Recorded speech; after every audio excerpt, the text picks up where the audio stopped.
नमस्कार, PTC news देख रहे सभी दर्शकों का स्वागत। मैं हूं आपके साथ अतुल वर्मा, लेकर हाजिर हूं प्रदेश की तमाम खबरों का हाल। बुलेटिन की शुरुआत करेंगे, लेकिन सबसे पहले एक नजर हेडलाइंस पर। गुरुग्राम के इफ्को चौक के पास करंट लगने से 3 लोगों की मौत। परिजनों ने बिजली विभाग पर लगाया लापरवाही का बड़ा आरोप। फरीदाबाद में बारिश के चलते जगह जगह हुआ जल भराव। बरसाती नाले में बहने से एक युवक की हुई मौत। परिजनों ने उठाए सवाल। विधानसभा चुनाव को लेकर कार्यकर्ताओं से संपर्क साधने में जुटे भाजपा प्रदेशाध्यक्ष मोहनलाल बडोली। कांग्रेस पर भी जमकर बरसे। पलवल में स्वास्थ्य सेवाओं से जुड़े कर्मचारी हड़ताल पर। इलाज और दवा ना मिलने से मरीज परेशान।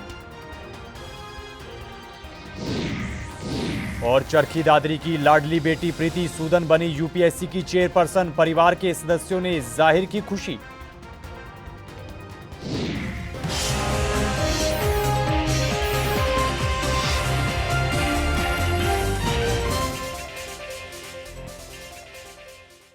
चलिए बुलेटिन की शुरुआत करेंगे बड़ी खबर के साथ। साइबर सिटी गुरुग्राम में बिजली विभाग की लापरवाही के चलते बड़ा हादसा हुआ है, जिसमें 3 लोगों की करंट लगने से मौत हुई है। जानकारी के मुताबिक गुरुग्राम के इफ्को चौक मेट्रो स्टेशन के पास ड्यूटी करके वापस घर लौट रहे तीनों लोग बिजली की खुली तार की चपेट में आ गए। राहगीरों के मुताबिक तार खुली होने और बारिश के बाद सड़क किनारे पानी भरने से पानी में करंट आ गया, जिसके चलते तीनों लोगों की मौत हो गई। इधर पीड़ित परिजनों ने बिजली विभाग पर लापरवाही का आरोप लगाया है और कार्रवाई की मांग की है। इसमें कल रात्रि करीब 10 बजे के आसपास गुरुग्राम पुलिस को सूचना मिली कि इफ्को चौक जो मेट्रो स्टेशन है उसके आसपास करंट लगने से 2-3 लोगों की मृत्यु हो गई है, जिस पर गुरुग्राम पुलिस घटनास्थल पर पहुंची। तो अभी तक प्राथमिक जांच में ये पाया गया है कि घटनास्थल के आसपास बारिश की वजह से कुछ पानी भरा हुआ था और एक पेड़ वहाँ गिर गया था, जिसकी पास में ही एक बिजली की तार थी। और बिजली की तार टूटकर गिरने से उस पानी में करंट आ गया, जिसकी वजह से उन तीनों लोगों की मृत्यु हो गई है।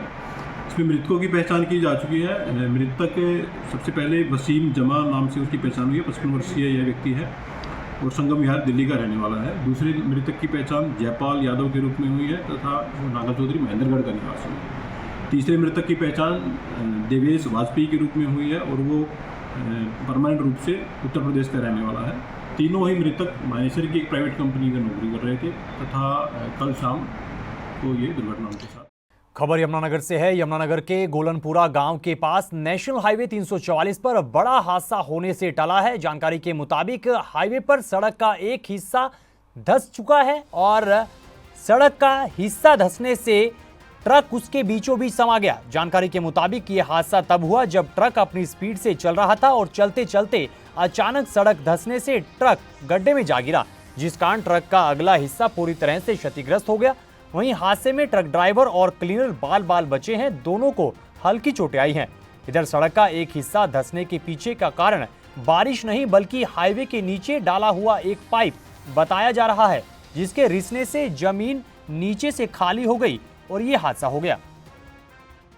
देखिए, नेशनल हाईवे 344 जो कि पंचकूला रुड़की रोड जा रहा है, नेशनल हाईवे है। यहाँ पर ठेकेदारों की आपको देख ली होगा, यहाँ पर दलाली ठेकेदारों की कम से कम 5-6 फुट सड़क नीचे बैठ चुकी है, जो कि ठेकेदारों की लापरवाही है। कुछ ही दूरी पर टोल प्लाजा है, तो टोल प्लाजा क्या कर रहा है आप देख लो, इतना गंद यहाँ पर, ना कोई सफाई ना कुछ। ट्रक खड़ा ऊपर जो नजर आ रहा है ये भी बीच में धंस गया था। बिल्कुल, ये रात करीबन 2 बजे ट्रक यहाँ से, इसके आगे एक और गाड़ी थी, कावड़ियों की गाड़ी थी, वो निकल चुकी थी। उनको भी थोड़ी पता लगा है, उनकी गाड़ी भी टूट चुकी है और चले गए थे। पर ट्रक यहाँ पर जब मौके पर पहुंचा तो बिल्कुल धंस चुका था।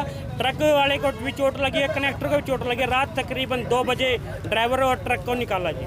तो कोई प्रशासन का यहाँ पहुँचा हो? अभी तक कोई भी प्रशासन का आदमी, कोई भी अधिकारी, ना H1 का कोई भी अभी तक अधिकारी नहीं पहुंचा। ये रोड बैठा जी, इसमें रखी गिरी है, रखी ठेकेदार रखी भरते हैं, कर मंत्री MLA अपना कमीशन खाते हैं, अरे ना पास कर देते हैं और अपना जनता मरो चाह बचो। जिस तरह कावड़ी चल रहे थे, कोई गड्डी कावड़ी होंगी, इस तरह हादसा हो जा तो कितना नुकसान होता है। क्या हुआ क्या था? वो ऐसे चलते हो या तो कुछ नहीं, चलते चलते रोड बैठ गया। बताओ, ये सरकार के कारनामे नहीं है, ये सरकार के कारनामे नहीं है। सरकार करी हम इतना विकास कर रहे हैं, विकास कर रहे भी टेम्परेरी विकास कर रहे हो, क्या देख रहा। पहाड़ी इलाकों में लगातार तेज बारिश और बादल फटने से भारी तबाही मची है। वहीं हरियाणा के फरीदाबाद में बारिश आफत लेकर आई है। जानकारी के मुताबिक यहां बरसाती नाले में 22 साल के युवक के बहने की खबर है। इधर राहत बचाव के दौरान युवक का शव बरामद हुआ है। स्थानीय लोगों ने पुलिस और प्रशासन पर लापरवाही का आरोप लगाया है। लोगों ने बताया कि उन्होंने समय रहते पुलिस और प्रशासन को घटना से अवगत करवाया था, लेकिन उस वक्त किसी ने भी सुध नहीं ली। बच्चा है फ्रेंड्स, रात को 9 बजे 10 बजे 11 बजे एक रेस्टोरेंट पे आया था खाना लेने के लिए। बारिश थी, लबालब नाला चला हुआ था। बच्चे का पैर फिसला है, क्या हुआ है? उम्र कितनी थी बच्चे की? 20-21 साल। 20-21 साल। कितने घंटे हो गए अब तक उसको ढूंढते ढूंढते? काफी टाइम हो गया। वैसे पता लगे तो काफी टाइम हो गया, लेकिन जो फोर्स लगाई है इन्होंने अभी आधा घंटे।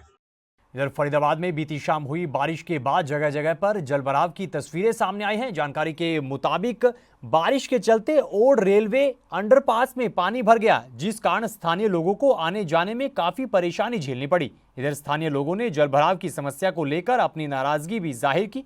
वहीं जलभराव की सूचना पर नगर निगम ने जेसीबी मशीन के जरिए नाले की सफाई शुरू करवाई और जलभराव की समस्या के समाधान की भी बात कही। रात में मिल गया और गर्मी बढ़ चुकी है ज्यादा, और ज्यादा परेशानी हो रही है। बहुत ज्यादा परेशानी है। गर्मी में जलभराव जो हुआ है उससे आना जाना आसान है, मुश्किल हो रहा है? मुश्किल, बहुत ज्यादा मुश्किल हो रहा है। भैया ड्यूटी पे जा रहे हैं, सुबह 8:30 बजे से चल रहे हैं यार, और यहाँ में 4 लग चक्कर काट के यहाँ आए तो अब यहाँ पानी भरे पड़े हो। फरीदाबाद में तो कितने को रास्ता ही ना है पानी। बारिश की बड़े समय से जो है लोग कामना कर रहे थे भगवान से कि भाई बारिश आएगी, तो बारिश भगवान ने तो सुन ली, पर हमारे ये इंसान तो ना सुन रहे। इन मुसीबत ने तो खत्म करें यार। क्या बड़ा अजीब गरीब मामला आपके साथ आया। चप्पल खो गई है? चप्पल ही खो गई मेरी की। पैर रखा गया, पैर से चप्पल ही निकली, गायब हो गई। अच्छा, तो यहाँ आप कहाँ से आ रहे थे, कहाँ को जा रहे थे? मैं मेट्रो स्टेशन जा रहा था, अपने घर जा रहा हूँ 21 डी। यहाँ पे कल से कम है पानी, कल 5 फुट तक चला गया पानी, आज कम है। एक चप्पल के लिए आप रुके हुए हैं? महंगी चप्पल है, इंतजार किया जा रहा है, पानी निकलेगा। आपको उम्मीद है आपकी चप्पल मिल जाएगी? कोशिश जारी है। एमसीएफ नगर निगम को एक चीज देखना चाहिए, हाउस टैक्स भी भर रहे हैं, डेवलपमेंट चार्ज भी भर रहे हैं, हर बार परेशानी होती है। पीने पीने में यही हाल है। का नुकसान होगा तो भरेगा कौन भरेगा? मालिक ही भरता है। एनएचपीसी चौक सराय खो जाए, सब ऐसे ही हो रहा है। आगामी विधानसभा चुनावों को लेकर भाजपा ने अपनी तैयारियां तेज कर दी हैं। इसी कड़ी में भाजपा के प्रदेश अध्यक्ष मोहनलाल बडोली लगातार पार्टी कार्यकर्ताओं से मुलाकात कर रहे हैं। इसी कड़ी में करनाल पहुंचे मोहनलाल बडोली ने पार्टी कार्यकर्ताओं से मुलाकात कर उन्हें चुनाव के लिए तैयार रहने के निर्देश दिए। इस दौरान भाजपा प्रदेश अध्यक्ष ने कई मुद्दों को लेकर कांग्रेस पर जमकर निशाना भी साधा। उन्होंने कहा कि कांग्रेस ने हमेशा से ही देश को बांटने की राजनीति की है, जिसे जनता ने हमेशा से नकारा है। पहली बार नागरिक अभिनंदन इस करनाल में मैं पहुंचा हूं और आप सबसे आपने जैसे प्रश्न किया है कि भाई क्या योजना है पार्टी का। हरियाणा प्रदेश का जो लाखों कार्यकर्ता है वो पार्टी के काम में लगे। इसी काम के लिए मैं सभी कार्यकर्ताओं से मिलना जुलना संपर्क करना। कांग्रेस पार्टी ने हमेशा से ही बांटने की राजनीति करी है, देश को तोड़ने की राजनीति की। कभी वो कास्ट की बात करेंगे, कभी क्षेत्रवाद की बात करेंगे, कभी जातिवाद की बात करेंगे, कभी परिवारवाद की बात करेंगे। ये कांग्रेस पार्टी का पुराना कल्चर है, उनका चाल चरित्र चेहरा इसी प्रकार। नहीं तो आप कह रहे ना वो जाति राजनीति कोई पूछ रहा है किसी से, कोई पॉलिटिकल पर्सन थोड़ा है, तो उसमें कोई ऐसी बात क्या है? दीपेंद्र हुड्डा लगातार यात्रा कर रहे हैं, उन्होंने यात्रा पे चले जाएंगे। जनता इस चुनाव में यात्रा भेज देगी। और कुमारी शैलजा भी अपनी हरियाणा वो भी अपनी यात्रा कर रही है, वो भी यात्रा। खबर पलवल से है। पलवल में स्वास्थ्य सेवाओं से जुड़े कर्मचारियों के हड़ताल पर जाने के कारण पलवल के जिला अस्पताल में स्वास्थ्य सेवाएं चरमराई हैं। काफी सेवाएं यहां पर प्रभावित हुई हैं, जिस कारण मरीजों को काफी परेशानी झेलनी पड़ रही है। मरीजों के मुताबिक उन्हें ना तो समय पर इलाज मिल रहा है, हड़ताल पर कर्मचारियों के होने के कारण ना अल्ट्रासाउंड हो रहा है, ना लैब टेस्ट हो रहे हैं और ना ही अन्य मरीजों की जांच और दवाइयां मिल रही हैं, जिस कारण उन्हें काफी परेशानियां झेलनी पड़ रही हैं। इधर धरने पर बैठे कर्मचारियों ने धरना लंबे समय तक चलाने की चेतावनी दी है। हड़ताल हमारी लंबी चलेगी जी, क्योंकि अभी 2 तारीख तक का हमने अल्टीमेटम दिया था सरकार को लेकिन सरकार का रुख अभी अच्छा नहीं है और ना ही सरकार हमारी बातों को मान रही है। तो सरकार के गलत रवैये को देखते हुए हमें अपनी हड़ताल अभी और भी आगे बढ़ानी पड़ सकती है और आगे चलेगी जब तक हम सारे एनएचएम के कर्मचारी रेगुलर नहीं हो जाएंगे। अनिश्चितकालीन हड़ताल आगे चलेगी। आज हमारे यहाँ पे सारे डॉक्टर्स हैं जो वो अपने यूनियन के पदाधिकारी थे, हमारे एसएमओ सर थे, सीएम एमओ थे, वो सभी आज अपना समर्थन दे के गए हैं एनएचएम कर्मचारियों को और उनको पूरा समर्थन ये दे के गए हैं कि हम आपके साथ हैं, आपकी सारी मांगे हैं वो जायज़ हैं और सरकार को यह जायज़ मांगे आपकी मान लेनी चाहिए। देखो, हमारी काफ़ी मांग है सरकार से और काफ़ी पुरानी मांग है एनएचएम डिपार्टमेंट की और हमारे रेफरा ट्रांसपोर्ट से हम आते हैं, सभी कर्मचारी जो साथ में खड़े हैं मेरे, हम रात दिन मेहनत करते हैं। हर पेशा हमारे ईएमटी है, ड्राइवर भाई है, ऑपरेटर भाई है, हम रात दिन मेहनत करते हैं। लेकिन हमको जो सरकार से मांग है, हमारी मांग को सुनो, क्या मांग है उनको सुनने के लिए तैयार हो, उनको समाधान करे जाए, सरकार से ये निवेदन है। और हमारी कोई भी होली दिवाली के कोई भी त्यौहार की छुट्टी नहीं रहती, 24 घंटा हमारी सर्विस रहती है और 24 घंटा हम सभी आरटीएस के कर्मचारी अपनी सेवा देते हैं और हर तरह से सुख दुख में, हर चीज़ में बड़े दुख की बात है कि जो सरकार हमारी मांगों को नहीं सुन रही, तो सरकार को हमारी मांगें सुननी चाहिए। खबर चरखी दादरी से है। चरखी दादरी की बेटी प्रीति सूदन यूपीएससी की चेयरपर्सन नियुक्त हुई है, जिसको लेकर परिवार के सदस्यों ने काफी खुशी जाहिर की है। परिवार के सदस्यों ने कहा कि उन्हें अपनी बेटी पर काफी फक्र है। उन्होंने कहा कि उन्हें बेटी प्रीति के यूपीएससी चेयरमैन बनने पर बहुत नाज है और ये उनकी बेटी की सबसे बड़ी उपलब्धि है। बता दें कि यूपीएससी की नवनियुक्त चेयरपर्सन का पैतृक गांव राम मोहल्ले में है और परिवार के सदस्यों ने बताया कि प्रीति के पिता रिटायर्ड एचसीएस अधिकारी हैं और प्रीति अपने परिवार के साथ अपने पैतृक गांव आती रहती हैं। प्रीति सूदन मेरी पोती है और ये ओम प्रकाश राव का यहाँ से ये हमारे सामने ही मकान है उनका, हमारे परिवार में है। हमें बहुत खुशी हुई वो यूपीएससी के मेंबर बने, चेयरमैन बने, बहुत खुशी हुई हमें। दादरी इनका परिवार, हम परिवार सब यहीं रहते हैं। दादरी इनका मकान है, पहले आते जाते रहते थे, यहीं के दादाजी आते थे रहते थे। पीछे ये दिल्ली में थे और अब ये चंडीगढ़। उनसे कभी मिलने भी गए हैं, इसके चाचा जी मिलने गए थे, लक्ष्मी शंकर राव नाम है उनका।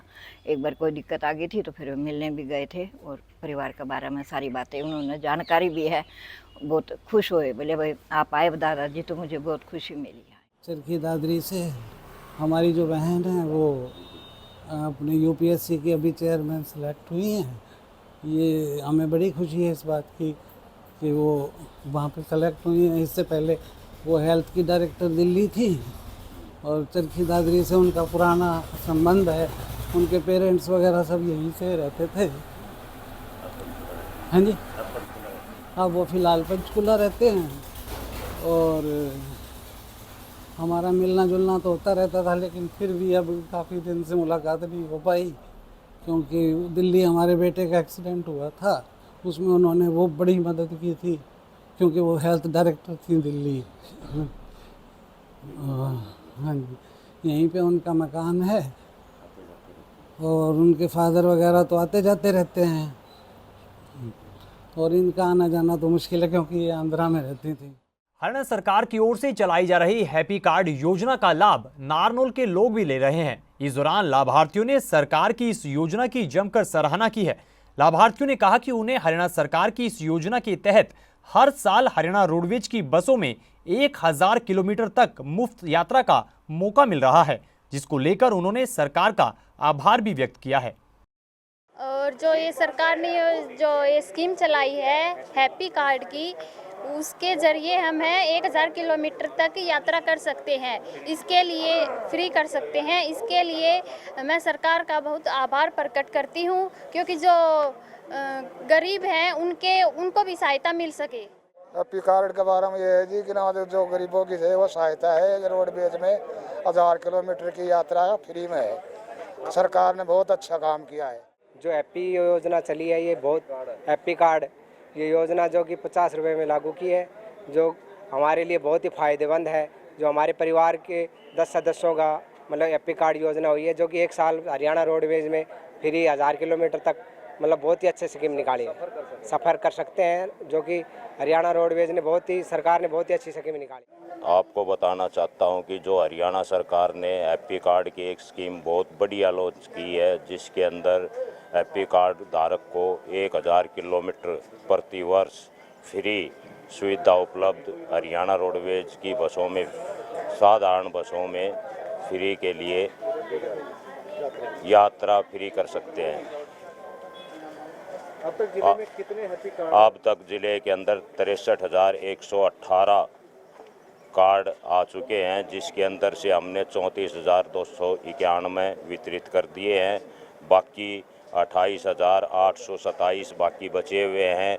उनसे भी हम सभी को अपील करते हैं कि जिसने भी कार्ड अप्लाई किया है वो नारनौल आगार से ले सकता है।